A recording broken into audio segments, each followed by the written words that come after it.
Querida comunidad lectora, nos hemos citado en la librería de la Universidad Nacional, en la Plaza de las Nieves, para conversar sobre el arte de la lectura.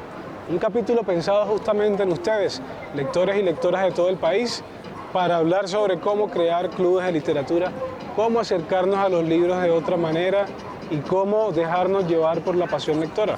Para eso conversaré con la autora de Letras Compartidas, la escritora y profesora de literatura Mónica Acevedo.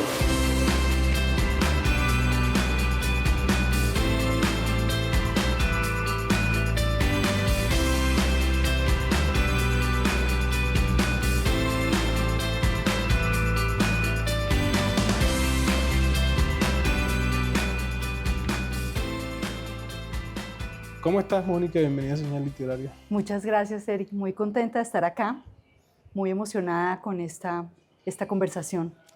Bueno, querida Mónica, conversemos sobre este libro tan bonito que acabas de publicar. Letras Compartidas es un libro que en su lectura a mí me dejó la impresión, Mónica, de que lo que tú pretendías y querías un poco es decirnos que podemos leer de otra manera, podemos leer siendo unos lectores activos, lectores críticos que se hagan preguntas con los libros que se están leyendo. Cuéntame un poco si eso era así. Sí, bueno, básicamente yo parto como de esta premisa de Flaubert, que lo menciono ahí, que siempre dijo, lea para vivir, ¿no? Leer para vivir, y yo trato de responderme en este libro esa pregunta, ¿qué quiere decir leer para vivir? En la cita él dice, no lea como los niños, que leen para divertirse, ni tampoco como los ambiciosos que leen para instruirse. Dice, no, lea para vivir, le responde a su amante en una carta. Y pues un poco esa era la intención, ¿qué quiere decir leer para vivir? Y la respuesta también la logro tratar, porque nunca la logro completar del todo, de poner en el libro, porque pues también trato de responder muchas veces a los estudiantes, tanto estudiantes en el pregrado como estudiantes o partícipes en los clubes de lectura que he dirigido, que me preguntan, pero ¿por qué hay unos libros buenos? ¿Por qué hay unos libros malos? ¿Qué hace que un libro sea bueno? ¿Qué hace que un libro sea malo? ¿Por qué a mí me gustan unos y hay otros que no me gustan? Pero sobre todo, ¿por qué hay unos libros que uno valora independientemente de que le gusten o no? Y eso es un poco lo que yo estoy tratando de responder en este libro. Obviamente yo insisto mucho en que la literatura es un arte y pues obviamente existe el germen estético en la literatura y entonces uno está en todo el derecho a que algo le guste más que a otro y uno, ¿no? Ahorita antes de empezar esto estábamos conversando de libros y tú decías, este me gustó, y yo te decía, no, a mí no tanto. Es decir, eso es la estética, ¿no? Entonces no se trata de romper la estética, pero sí se trata de a veces valorar más los libros en vez de siempre tener que disfrutarlos, ¿no? Este es un libro muy completo, Mónica, que prácticamente incluso también tiene una sección con consejos muy prácticos para los lectores. No, por ejemplo, cuando usted vaya a leer, pues algún tiempo, algo tan elemental, despréndase del celular. Hoy en día que estamos tan agobiados por las pantallas, yo siempre lo he dicho, que estamos como en la época de la distracción, en la que nuestra capacidad de concentrarnos está capturada totalmente por múltiples fuentes. Y tú nos das como una serie de instrucciones acá básicas para acercarnos a los libros con la posibilidad de sentir placer en la lectura. Sí, básicamente lo que estoy tratando de hacer es también dar instrucciones prácticas. Pues por eso dividí el libro en 3 capítulos. En el primero hablo de cómo leer críticamente, pero también trato de dar instrucciones prácticas porque a uno se le olvida. Hace poco, en otra entrevista sobre ese libro, una persona que estaba del público me contó que desde que había leído el libro hizo el ejercicio de cada vez que iba a abrir Instagram o TikTok, cuando inconscientemente iba a sacar el celular, abrir Instagram, ensayó leerse una página del libro, aunque sea un párrafo. Inclusive nos contaba ese día que lo hizo en el ascensor y que se dio cuenta que la cantidad de tiempo que se la pasa viendo Instagram o TikTok es tan grande que eso le ayudó a terminar un libro muchísimo más rápido. Entonces eso es un poco, para mí el celular es un enemigo absoluto. A veces sirve muchísimo, sirve para para cuando uno está leyendo, como para informarse de temas que uno desconoce, y sirve para muchas cosas, pero sí es interesante tratar de dejarlo por lo menos 15 minutos. Yo propongo, haga el esfuerzo 15 minutos en no tocarlo, ¿no? Hay una aplicación que se llama Forest, que es muy buena porque supuestamente uno está como cultivando un árbol, ¿no? Entonces eso te da puntos, y si tú completas los puntos, siembran un árbol por allá en África o no sé dónde. Entonces yo me siento pésimo cuando cojo el celular, pongo la aplicación y agarro el celular antes le pongo el temporizador y agarro el celular antes, digo yo, uy, no va a crecer aquel árbol, ¿no? Entonces sí, son consejos prácticos también, pero pues es parte como de la estrategia de cómo leer mejor. Tengo un amigo, de hecho, ahora que dices eso, que paga una aplicación para que le limite el tiempo que dura en las diferentes redes, ¿no? Para poder concentrarse en escribir y en leer. Ah, bueno, se parece a esta es gratis. Mónica, cuéntame un poco ahora de la concepción del libro. ¿En qué momento dijiste que era necesario escribir sobre el tema, ¿no? El arte de leer, de uno acercarse a los libros con otra disposición, los clubes de lectura. ¿En qué momento te sentaste a concebirlo? ¿Cómo fue eso? Bueno, pues yo creo que la genealogía de este libro fue, primero arranqué con los clubes de lectura. Entonces en los clubes de lectura empezaron a surgir preguntas. ¿Qué tipo de preguntas nos debemos hacer en el momento en que nos sentemos todos los partícipes del club de lectura? ¿Cómo operarlo? ¿Cómo hacerlo? Yo empecé a crear unas reglas distintas. Entonces eso lo empecé a poner por escrito y poco a poco fui armando el tercer capítulo, que se llama Cómo hacer y cómo operar un club de lectura. Pero me empecé a dar cuenta que había una necesidad por las mismas preguntas de los estudiantes y de los partícipes, de cómo acercarse a un libro. Entonces empecé justamente ese primer capítulo de cómo leer de forma crítica. No es la respuesta absoluta, pero doy 3 claves, que son la lectura objetiva, el análisis literario y la calificación. No sé, la lectura objetiva yo le recomiendo a las personas que se acerquen a un libro, yo no puedo dejar de leer un libro porque, no sé, este libro lo escribió un señor de ultraderecha y yo soy de izquierda y entonces no tengo por qué leer un señor de ultraderecha, o al revés, yo soy un poco de derecha y este señor lo escribió una persona que es muy de izquierdas, no me gusta su inclinación política, entonces no lo pienso leer. O yo no leo, o yo solamente, esa es una que le encanta a la gente en los clubes de lectura, me dicen, yo solo leo novela histórica, porque la novela histórica es aquella que da cuenta de lo que de verdad ocurrió. Entonces yo siempre digo, bueno, yo creería que la función de la novela va mucho más allá. Claro. ¿Quién dice que fue lo que de verdad ocurrió? ¿No? Entonces, ese tipo de recomendaciones hablo yo en la lectura objetiva. Tratemos de ir un poco más allá, tratemos de buscar algo más. No se trata de limitar a la gente, de obligar a la gente a leerse todo. No, tampoco. Siempre el germen estético va a estar ahí. Pero sí es invitar, lea un poco más de reseñas, por qué esta novela está tan en boga, por qué la gente habla tanto de ella, qué importa que la haya escrito fulano o fulana que no me gusta como persona o lo que haya hecho, ¿no? Esa es un poco la invitación. Luego está el análisis literario. A veces nos olvidamos de hacer esos análisis literarios sencillos que nos enseñaban en el colegio o por lo menos en la universidad, los que venimos de los estudios literarios, y es de reflexionar sobre ciertas cosas de los libros, como vamos a pensar en las novelas, por ejemplo, o en el género en general. ¿Qué género es esto? ¿No? Entonces esto es una crónica, esto es una novela, o esto es un cuento, y cuál es la estructura general de esto, y por qué sirve pensar en eso. Porque cuando yo estoy leyendo me doy cuenta que, decía García Márquez, por ejemplo, en una columna famosa en El País, que escribir una novela es pegar ladrillos, mientras que escribir un cuento es vaciar en concreto. Entonces, al uno imaginarse lo que está haciendo el autor o la autora de vaciar en concreto con un cuento, pues uno como que por lo menos disfruta más o valora más el cuento que está leyendo. O, por ejemplo, pensar en la voz narrativa. Cuando tú piensas en la voz narrativa y vas más allá de solo pasar las páginas, dice, uno se acerca más, por ejemplo, a los personajes o a la misma trama, depende de si está narrada desde un yo o de repente no se necesita un yo, sino estamos hablando de una tercera persona omnisciente, ¿sabes? Entonces me parece que eso acerca más al lector, pensar en las ideas centrales, cuáles son los temas de la novela que estamos leyendo, por qué el autor o la autora nos está planteando estos temas.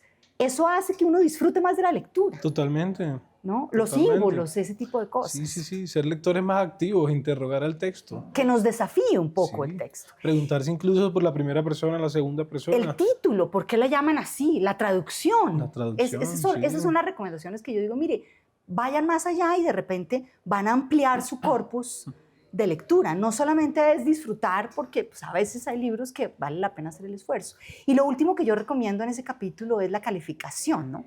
Calificar los libros no siempre es me gustó, no me gustó, lo recomiendo, no lo recomiendo, o ponerle una nota del 1 al 10, porque me parece que uno califica peras con manzanas. Entonces, ese es mi punto en esa calificación. Hay varios parámetros que uno debe pensar en calificar.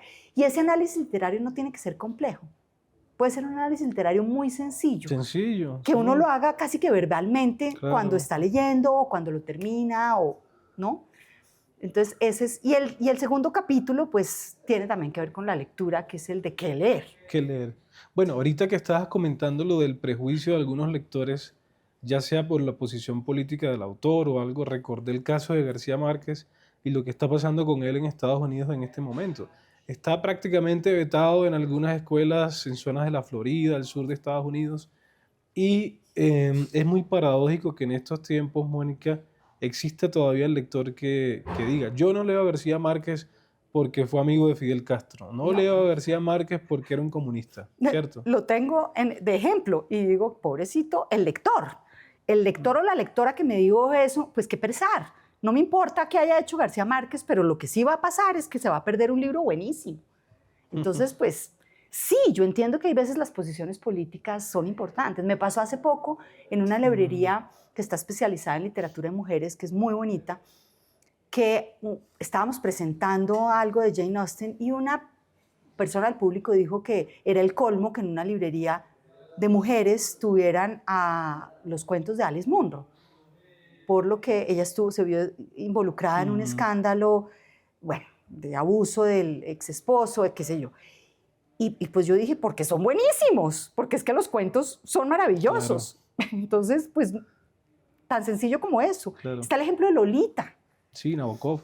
Nabokov, es decir, ejemplos son muchísimos en los que uno dice, mire, no, hay que ir un poco más allá y el autor tiene que muchas veces estar separado de su obra. Totalmente, Mónica. Bueno, tú citas en este libro a Flaubert y es una cita muy bonita, Mónica, leer para vivir. No, y estoy pensando en, claro, la lectura como un goce. Siempre se nos ha dicho, hay que leer. La lectura como obligación, de pronto no sé qué tan efectiva sea en los colegios. Tenemos esa mentalidad de hay que leer, pero no sé si necesariamente y por obligación haya que leer. Y tú citas a Flaubert, ¿no? Lo mencionas ahí. Vivir para leer, leer para vivir. ¿Por qué citas a Flaubert en esa parte?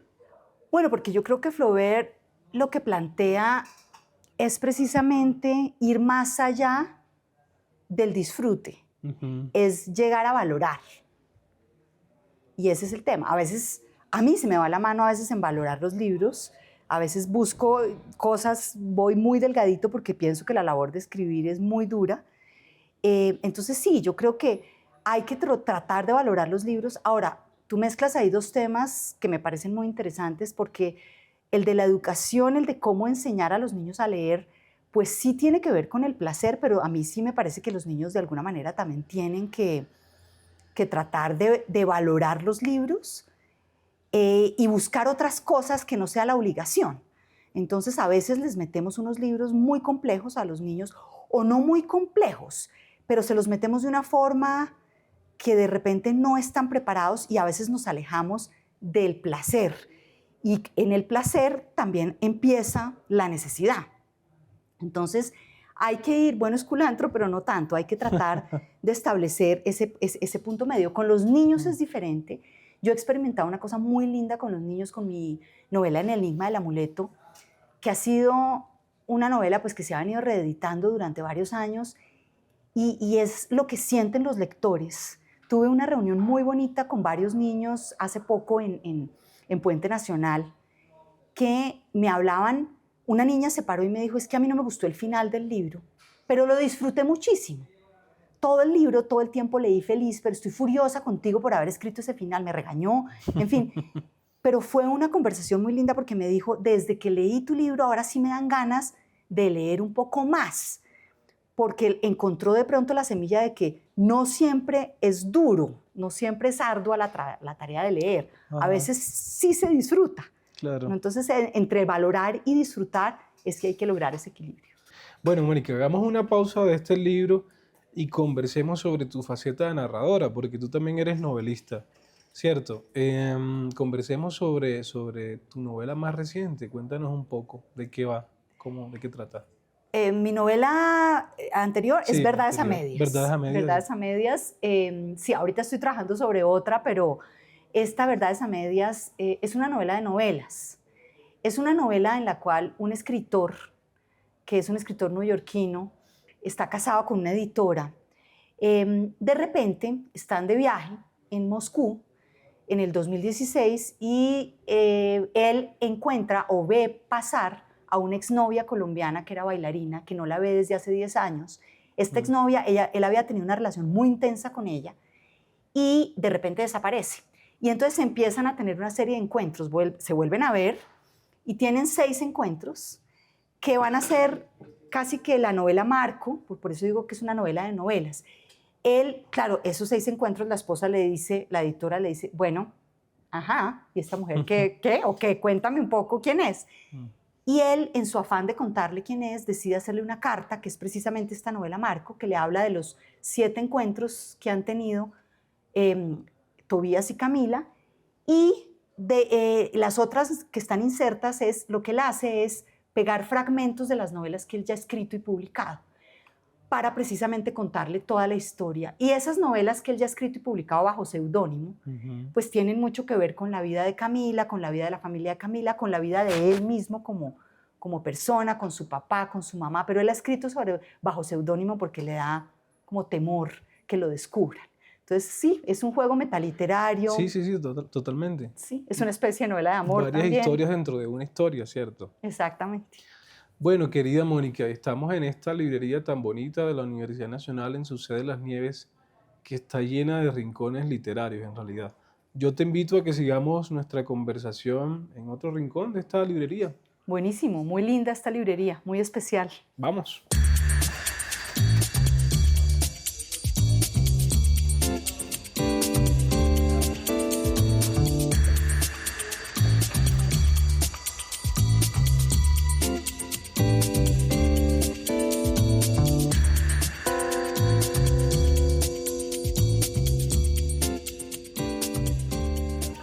Bueno, querida Mónica, ahorita hace un rato estábamos hablando detrás de cámaras de algo chistoso que te ha sucedido, ¿no? Algo curioso, que es que los lectores y algunos libreros confunden tu apellido.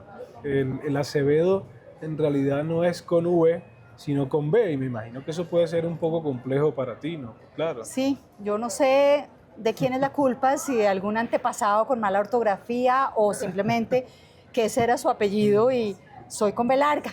Mi apellido es Acevedo con B. Bueno, para los lectores y la gente que nos está viendo. Mónica, ¿crees que existe la literatura sin lectores? No, definitivamente los libros sin lectores no existen. Ahora, dijéramos que la literatura sin lectores eventualmente podría existir. Tú sabes que la literatura proviene de la tradición oral, de hecho yo lo menciono ahí muchísimo, entonces claro que cambiaría la palabra lectores por escuchas, pero sin lectores definitivamente no existe. Claro. Un libro no nace si nadie lo lee, precisamente en la medida en que nosotros los escritores nos desprendemos de un libro porque algún lector lo lee y habrá tantas versiones de nuestro libro como lectores haya. Bueno, y hablando de eso, es un lugar común y una frase común que se diga, ese libro es malo, este libro es muy bueno. ¿Tú crees que existen libros buenos y libros malos? Pues esa es la pregunta por la cual se han preocupado los estudios literarios desde siempre. Si es que existe la técnica, si no existe la técnica, si no es simplemente inspiración y es una capacidad impresionante para escribir. Pero yo sí creo que es una combinación de ambas cosas. Primero está el tema estético, el germen estético de la literatura, como ya dijimos, el gusto. Entonces, probablemente para un libro que a ti te parece buenísimo, probablemente a mí no tanto. De hecho, tuvimos una discusión hace un rato fuera de cámaras sobre a uno que a ti te gustó y a mí no tanto. Sí. Entonces, sí, probablemente hay un ingrediente estético, pero también hay temas técnicos, y eso es un poco lo que yo también trato de contar en Letras Compartidas. Hay libros que son muy difíciles de escribir y que realmente el escritor o escritora ha hecho un esfuerzo muy grande y que eso lo convierte en un libro, entre comillas, bueno. Entonces, sí hay ciertos parámetros que hacen que haya libros buenos o libros malos. Pero, claro, tenemos gente que dice, para mí un libro bueno es un libro que yo me pueda leer rápido y que me pueda sentar en una hamaca a leer y a disfrutar, ¿no? A mí me retan más otros libros que me hacen como trabajar un poco más. Entonces es una mezcla de temas estéticos, y para eso yo creo que lo único que hay que hacer es leer más, para uno poderse crear una opinión de qué es un libro bueno y qué es un libro malo. Claro, y bueno, esto puede ser un poco romántico, pero ¿tú crees que para todo libro, independientemente de que sea bueno o malo, hay un lector posible por ahí esperándolo? Sí, indiscutiblemente, indiscutiblemente, porque si hay alguien que lo haya escrito, es probablemente porque hay alguien parecido que lo querrá leer, ¿no? Bueno, hay una cantidad de ensayos sobre personas con enfermedades mentales, que yo creo que somos casi todos, que hemos escrito libros, y hay gente que dice, pero hay un ensayo sobre personas con esquizofrenia que han llegado a escribir, y es impresionante la cantidad de gente que quiere leer esos libros, ¿no? Tremendo. Entonces, sí, yo pienso que hay un lector siempre para cada libro, y yo pienso que de todos los libros uno puede extraer algo, ¿no? Admiro muchísimo la labor de los editores.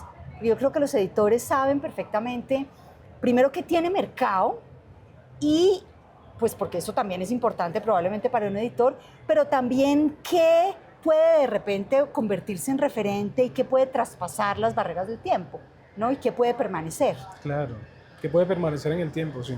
Bueno, Mónica, hay algo muy bonito que tú nos cuentas en este libro, y es que cuando eras niña, podías tener 10 o 11 años, te sumergías debajo de las escaleras en la casa de tus padres para leer, te encerrabas a leer.